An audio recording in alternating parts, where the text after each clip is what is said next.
Hi guys, it's Rachel. How is everyone? So I've been intending to do a book wrap up for ages now, and I haven't had the time or the aptitude for it. These are the books that I've read since my last book wrap up video, which I believe I recorded in, I don't know, was that March or April? So it hasn't been that many. I've had some unpleasant life experiences, as we all do. Not like I'm trying to make an excuse or anything. It's not a challenge, but I had just expected to have read more. I have an overwhelming amount of books that I own that I need to read. That's all. It's my own personal goals. Let's get right into the books. So I finished Read Like the Devil, which is a book that I've talked about a little bit on my channel as a book that I had been currently reading in previous videos. And again, I really enjoyed this book. Camellia Elias is so interesting. I mean, her voice, she seems extremely assertive. She's very sure of what she says and what she knows. And I just found this book so engaging, even though this isn't how I read. I don't really read for other people anyway. But I'll say, without taking any notes, a lot of the things that she said have stuck with me and I've remembered. And here and there even applied in some of my basic little Marseille readings for myself. And I know she has many other books out there, and I'm very interested in checking some of them out at some point. But most of you watching are probably familiar with her and this book. So there's not much else I'm going to say. I want this to be as quick of a wrap up as I can because I have other videos to film. If I don't do it now, I won't have any time because I've been very busy. I read some more Byron. This is part of the Everyman's Library Pocket Poets series, which I love, and I have a bunch of these, and they look so cute on my bookshelf. I'm fascinated with Byron. He was a crazy dude, and I love these books, but I'll say I'm not sure if this is my favorite collection. I swear there's more Byron that I've read online that I've enjoyed more. But this book focuses heavily on a couple of the longer, what would you call them? Narrative verse. So half the book is like the vision of judgment, and then excerpts from Don Juan. But yeah, I mean, I enjoyed it. It just, I swear, I think I own some other editions. Maybe I might even own the complete poetry. I'm not sure. Anyhow, I don't remember a lot of what I've read in there, honestly. This Courtney Weber book on Hecate, I'm just about finished with this. So I decided to include it in, you know, I almost called this a TBR, my book wrap-up video. I don't really need to introduce any of you to Hecate, I'm sure. I thought this book was, it was okay. I guess I learned a few things. Maybe it wasn't quite as illuminating as I had hoped, but I honestly find that a lot with these sorts of books. But don't get me wrong, I know a lot of people enjoy them. There's nothing wrong with that. I don't know if I'll keep it or not. We'll see. But there was that. Okay, so this book, this has received a lot of negative reviews. It's not a new book. It's just been making the rounds, you know, the past couple of years. I will say right off the bat, I really enjoyed it. But I don't think that this is a book for everyone. So, like, do I recommend this? My darlings, no. To many of you, no. Please understand that I really enjoyed this book, but I don't want you to go and buy it. I don't want you to read it. Why am I including it in my wrap-up? Because I enjoyed it, and I want to be as honest as I can. This is about the goddess Babylon, and it's written by Peter Gray. And it's, I guess it's problematic because it's a man writing about a female deity, and she's highly sexualized, but I mean, she's Babylon. I tend to look at the gods as energy. There's some choice words that he uses that people take offense to. I get that. I tend not to really take offense to words, if that makes any sense. But some of the things that people were complaining about in reviews, I take slight issue with, because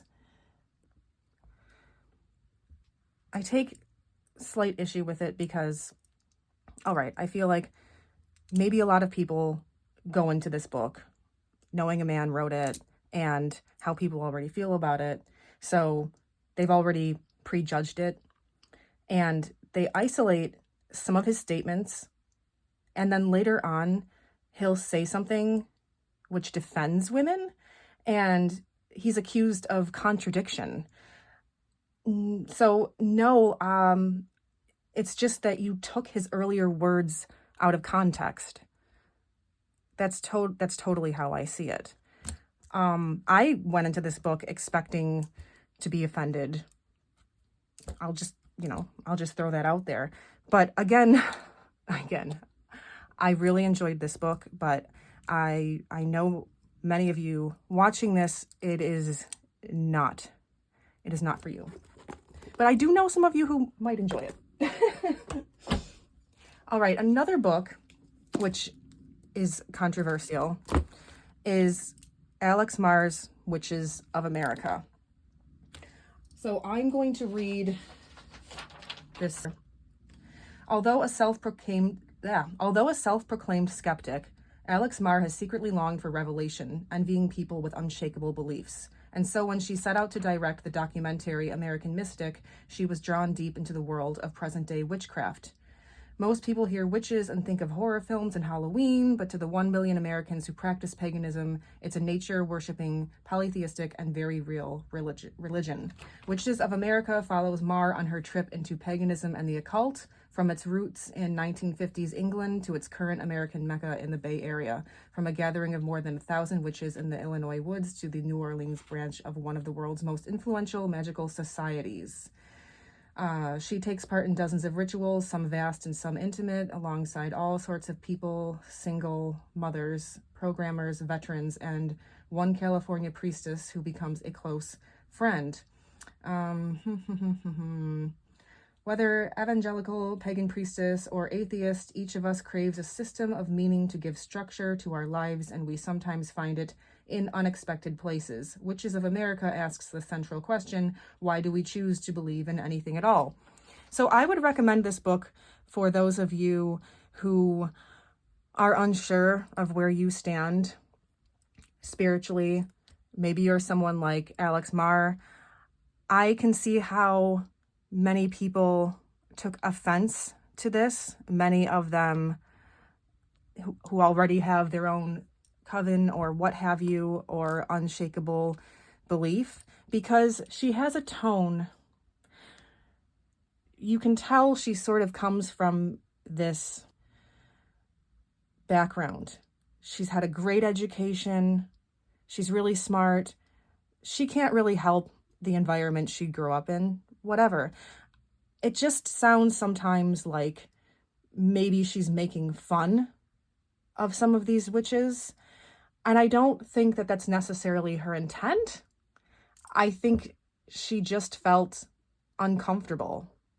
I've been in that situation before where maybe I've been at church or some other place and everybody around me is in this different space and I'm not a part of it, and it makes me blush and I feel uncomfortable. But there's, you know, there's a chapter in here. I'm not going to really get into it now because I don't want this video to be too long, but she's interviewing this self-proclaimed necromancer who apparently robs graves, which is just like, whoa. Now, there's no proof, you know, that he actually did this. That's so illegal. There's no proof that he actually did any of that. But aside from the problems in it, I did find this book fascinating. It was fascinating. But I don't recommend this for everybody. I don't. All right. Khalil Gibran's The Prophet. So I have finally read this. This is beautiful. And this is a book that you could read over and over and over again. It was written in the 1920s, and it's poetry, but it's extremely spiritual, which draws from the influence of all sorts of different religions. You can open this up like the Bible and find wisdom, use it as an oracle, you know. And it includes his drawings, which are amazing. Let's see if I can find some more.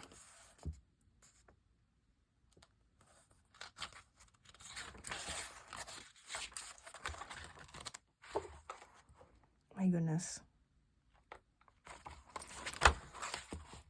This is something that, yeah, you want to keep on your nightstand. For me anyway. It's beautiful. And I could see how it could be life-changing for people. Okay, this next one. This is another one that I don't recommend for everyone. Let's see if I can get his name right. Sadaya Hadaya? I'm not even going to try again. I did know how to pronounce it, and I think I just got it completely wrong. All right. Considered the most important work of modern Iranian literature, The Blind Owl is a haunting tale of loss and spiritual degradation. Replete with potent symbolism and terrifying surrealistic imagery, Sadaya Hadayat's masterpiece details a young man's despair after losing a mysterious lover. And as the author gradually drifts into frenzy and madness, the reader becomes caught in the sandstorm of Hadayat's bleak vision of the human condition. The Blind Owl, which has been translated into many foreign languages, has often been compared to the writing of Edgar Allan Poe. And yeah, I can see that. It is dark, okay? It is dark. It is beautifully written. It is like a fever dream. I had never heard of this book. I discovered this on Nicole's channel, The Cottage Witch. I love her channel. I'm always discovering new things. She is so cool. If you're not familiar with her, I highly recommend checking her out. But she had read this and really enjoy it, and I tend to trust her opinion. And yeah, it's beautiful, but it's really, really dark. So if you're going to read it, just be aware of that. All right. Some time ago, I finally finished this Break On Through the Life and Death of Jim Morrison. So I'm not sure how to rate this book because I'm not sure if I was fascinated with Jim or the writing. I mean, obviously, Jim was fascinating, but there's been a ton of biographies out there on Jim Morrison. So I can't really rate it, you know. I would say I would recommend this. I'm sure that I bought this book because I'd read plenty of reviews on all of the other ones, and this one seemed to be one of the best. I did read another one last year. I thought this one was better. Look at all the tabs I have in here. And I have notes that I want to take. Yeah, this dude, I've said it before, he'll be mythologized one day. I mean, he already sort of has become a myth. Just incredible. He had extremely high IQ, couldn't read music, never sang. He went to film school, UCLA, with Ray, who's the organist, the keyboard player. He and Ray was classically trained. They went to film school together, and they wanted to be filmmakers. And they went to film school with Coppola, which is just so cool. And anyway, the story goes, Ray found Jim on the beach one day. He'd been homeless for a while, and he'd just been writing a lot of poetry because he was a poet. Like, all of the Doors lyrics, the majority of them, they're all Jim's. But the melodies are his too. He would just hear concerts in his head, and he would sing these lyrics to the band members, and they would pick it out with their instruments and form a song. The name The Doors came from a William Blake poem. He was an avid reader. He could pick out any book in his room, the story goes, and he would tell somebody, "Oh, pick a book off the shelf and read a line, and I'll tell you what book it is." I don't know. You guys know that I'm obsessed, so I probably don't need to be talking about this anymore. But yeah, I'm sure you'll hear more tidbits about the life of Jim Morrison in more videos. All right. Heart of Darkness by Joseph Conrad. So this was my second time reading this. I read this years ago when my daughter was like a baby or a toddler, and I loved it. And I had read other books by Joseph Conrad prior to that. I can't remember the titles now. I think a collection of short stories. He was a Polish writer who wrote in English. A lot of stories about the sea and that sort of thing. So this was written in 1902, and my reason for picking it up again was, if you saw one of my earlier videos, I was explaining how I was going through a very difficult time, really dark times, and for whatever reason, the film Apocalypse Now, to speak of Coppola again, became a comfort film for me. Now, Apocalypse Now is based loosely on Heart of Darkness, which is just fascinating to me. And with this short work, Conrad was trying to expose the horrors of European colonialism. So he drew from the Golden Vow to explain there's no need really for racism, because these things that you find horrifying in these native tribes can also be found in Western civilization. The horrors that we were inflicting on these people for the procurement of ivory or what have you, rubber, is even more horrifying. And it's hard to explain, but I really love this work. And the writing is gorgeous. Not easy to read, though. Not easy to read. Not necessarily for subject matter I'm speaking of, but it's just not the easiest book to read. But I loved it. I read A Witch's Mirror, The Craft of Magic by Levana Morgan. So this book was fun. I really don't remember it. I don't remember a lot of this book, but I did enjoy it. I liked it more than the Hecate book. I tried one of the practices in here, which was to gaze at the sea through a mirror. The only problem is it was extremely hard to do, and I was going cross-eyed, and it didn't help that my daughter was like, Mom, what are you doing? What are you doing? I think my mirror was too small. I had like this little pocket mirror. I don't know if a larger mirror would work, but it wasn't easy. But I was really, really taken with that idea. And yeah, she just talks about how unnecessary it is to go out and buy spiritual divination tools. You can make your own.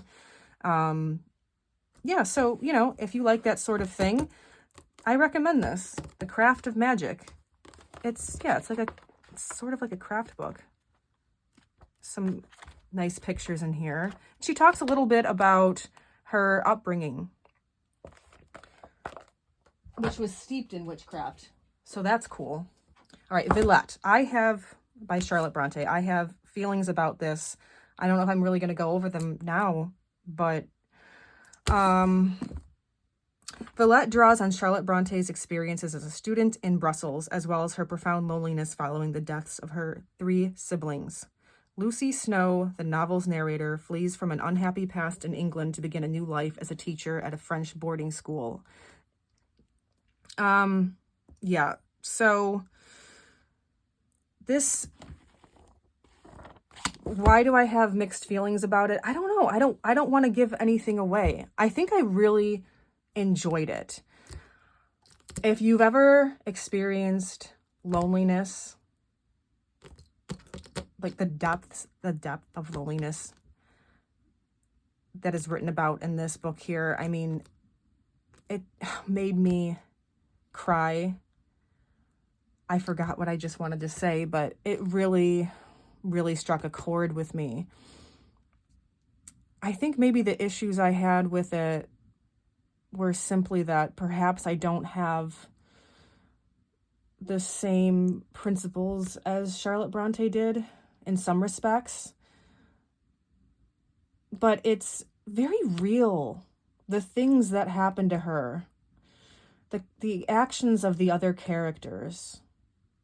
Like, it's about, one of the topics covered is unrequited love, right? Like, there's this long drawn out passage where every single day she goes to the post, she's expecting a letter from her friend who she's probably in love with, expecting something.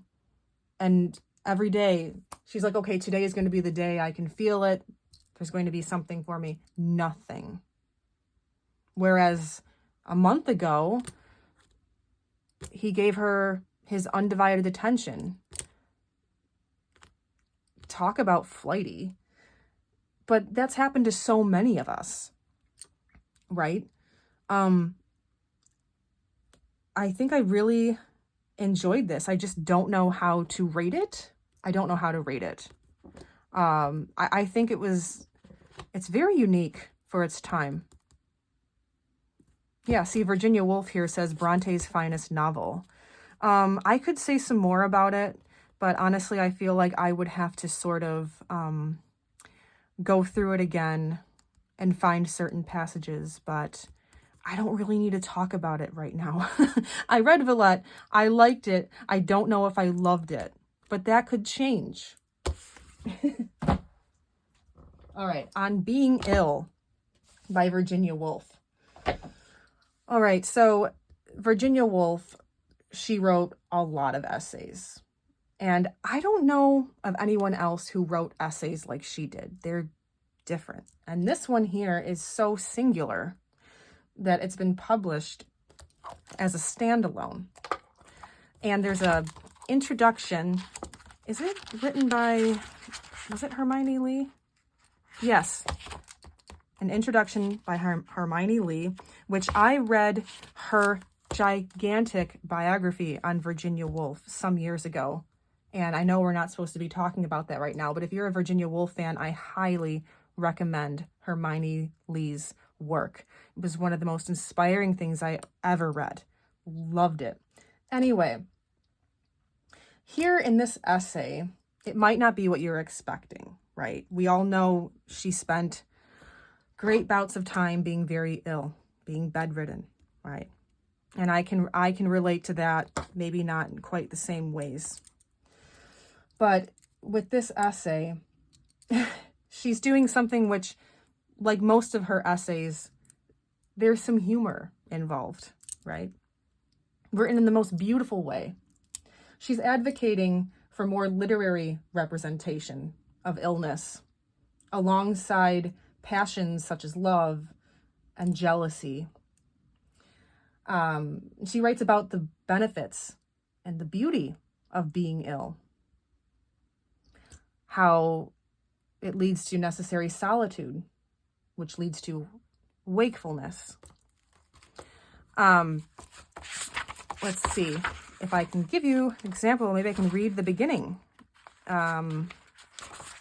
Considering how common illness is, how tremendous the spiritual change that it brings, how astonishing when the lights of health go down, the undiscovered countries that are then disclosed, what wastes and deserts of the soul a slight attack of influenza brings to view, what precipices and lawns sprinkled with bright flowers a little rise of temperature reveals, what ancient and obdurate oaks are uprooted in us by the act of sickness, how we go down into the pit of death and feel the waters of annihilation close above our heads, and wake thinking to find ourselves in the presence of the angels and the harpers when we have a tooth out and come to the surface in the dentist arms chair and confuse his rinse the mouth with the greeting of the deity stooping from the floor of heaven to welcome us.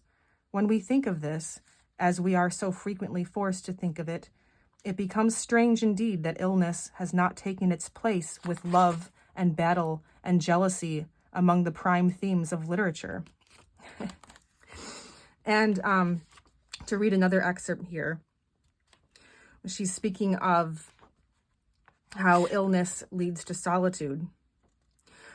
That illusion of a world so shaped that it echoes every groan of human beings so tied together by common needs and fears that a twitch at one wrist jerks another, where however strange your experience, other people have had it too, where however far you travel in your own mind, someone has been there before you, is all an illusion. We do not know our own souls, let alone the souls of others. Human beings do not go hand in hand the whole stretch of the way. There is a virgin forest in each, a snowfield where even the print of birds' feet is unknown. Here we go alone, and like it better so. Always to have sympathy, always to be accompanied, always to be understood would be intolerable. Oh my gosh. Just blows my mind. So I read this actually a couple of times these past few months here, and yeah, you guys all know how much I love Virginia Woolf. I highly recommend this. All right, just a couple more. Play the piano drunk like a percussion instrument until the fingers begin to bleed a bit, by Charles Bukowski. I am in love with this cover here. So if you guys don't know, I'm a Bukowski fan. I know there's a lot of haters out there. I understand. I'm not going to talk about this much, but some of his poetry I do sort of go, oh, dude. And then the next one I read will make me cry. I think he was very real. I think despite his lewdness, I don't think that he was a woman hater at all. Not at all. And I'm gonna leave it at that. All right. Moby Dick, you guys all know. I read this. So I just want to say, it was such an experience. You guys have heard me go on about this in one of my previous videos, the Mahler and clam chowder. So I'm going to try not to repeat all of that. If you're curious about my feelings, you can watch that. I think I talk about the book maybe in the middle of the video. I'm not sure, but anyway, it's not important. I had so many spiritual experiences reading this book, and I was led to read it because I was following my intuition, and all of the signs kept pointing to this book. And I just felt like it was the right time to read it. because you can read a book at the wrong time. And another crazy thing that happened as I was reading the book, I mentioned in another video, I think Summer Wrap-Up Part 1, how I suddenly just couldn't stop thinking about the Berkshires. I wanted to go to Tanglewood. I hadn't been there in a long time. I wanted to see the BSO there, Boston Symphony Orchestra. I just had to get there. And as we were planning our trip, my daughter, who had never been, it's about a couple of hours away, she was asking, what is Lenox? What is the Berkshires? What is Tanglewood? And she was Googling things, and I discovered that Melville, I didn't know this, he wrote a good chunk of this novel in the Berkshires. The cottage that or the house that he wrote the novel in was nearby, and I wanted to go see it, but there wasn't any time because we weren't staying overnight or anything. But I was like, that's kind of cool, because I was in the midst of reading this. So anyway, I felt like everyone around me, like all of my loved ones, were reading this with me. Like I was in a book club and no one else was reading it except for me.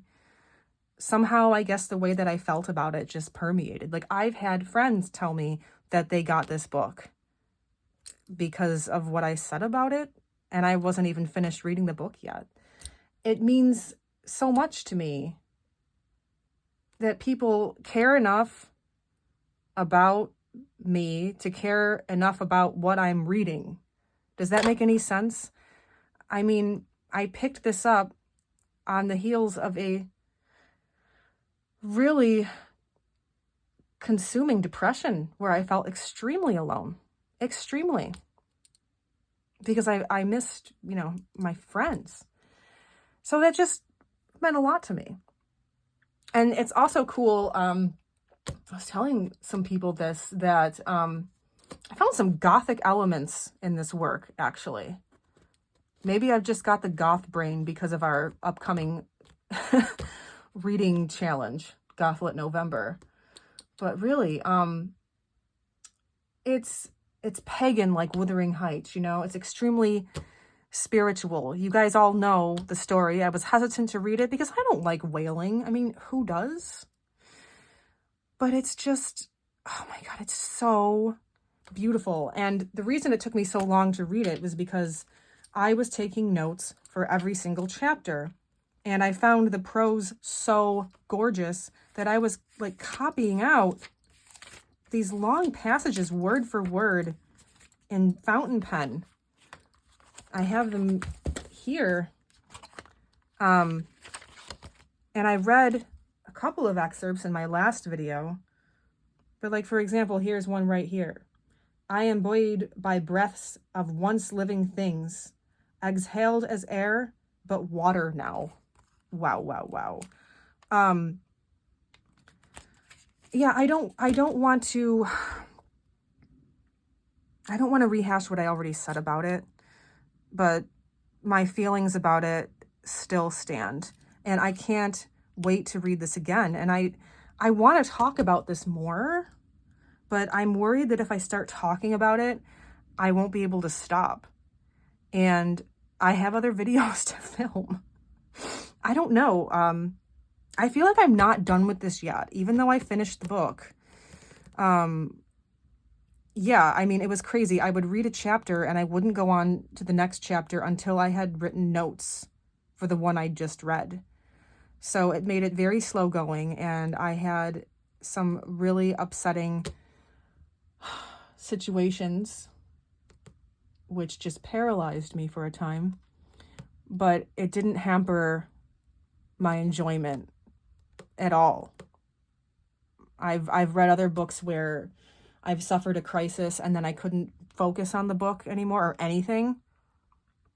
But every time I picked this up, it was just such a joy to read. Oh my God, yeah. I hope you enjoyed this. Sorry, now I'm just thinking about Moby Dick. But seriously, it felt like everyone around me was reading this with me. Like my boyfriend told our neighbor, I guess, they were doing yard work together. He told his neighbor Rachel's reading Moby Dick. And I guess they had this big discussion about it.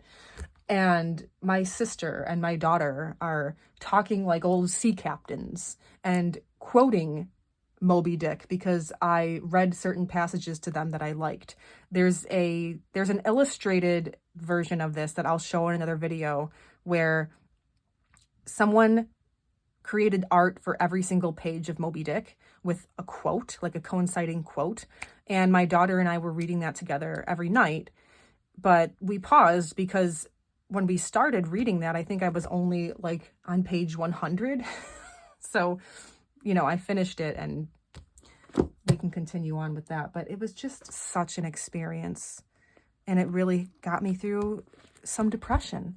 So absolutely love this. Do I recommend it to everybody? No. But it's not because it's super offensive or anything. It's just not everybody's cup of tea. So on that note, I'm going to finish my tea, which has gotten sort of cold, and I'll see you in the next video. Thanks for watching. Bye.